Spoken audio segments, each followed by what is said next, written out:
Mercedes-Benz LG3000, workhorse of the Wehrmacht and Luftwaffe.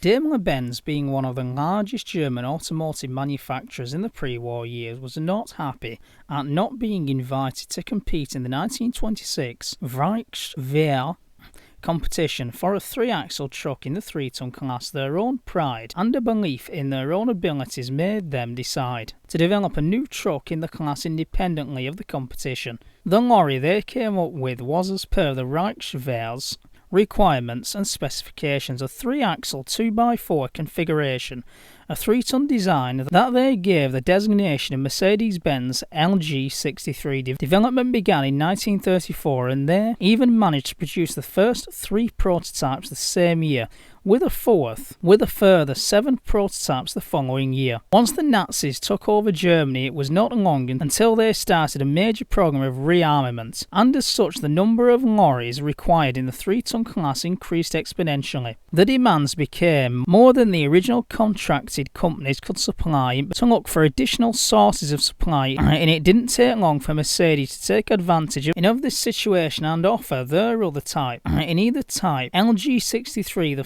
finalised design of the LG63 that entered production was renamed the LG3000 and was originally produced for civilian customers. Many were sold to corporations in and to the national industries service sector, such as the Reichspost and Reichsbahn, which is of course the German railways. In 1936, Mercedes produced 500 of these vehicles, but with orders from the Wehrmacht, production was increased, and in 1937 Mercedes produced 2,500 LG3000s. However, from then on, production started to slow down and the newer designs became available from other manufacturers, and production of the LG3000 finally came to a halt in 1940, after a total of 7,440 had been manufactured. And it has been stated that a large part of the production of the LG3000 was exported, but this is untrue. Many a misunderstood document. What it actually states is that much of the production of the LG3000 was not supplied to the Wehrmacht, and this had been thought to mean the rest were exported, but in fact they were supplied to German civil customers, not to the military or foreign customers. Indeed, Mercedes records clearly state that they only exported 26 vehicles. This, however, becomes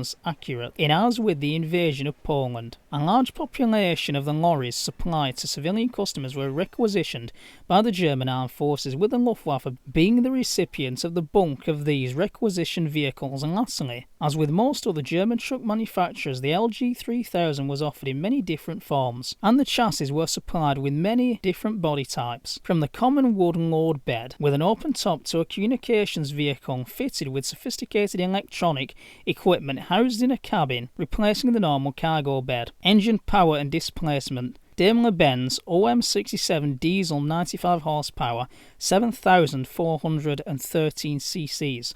Years of manufacture: 1934 to 1940. Production quantity: 7,440 plus test vehicles. They were also used as Bowsers for the Luftwaffe and airfield crash tenders. Also featuring in Top Secret 1984 and Indiana Jones Raiders of the Lost Ark, even though that one was a replica.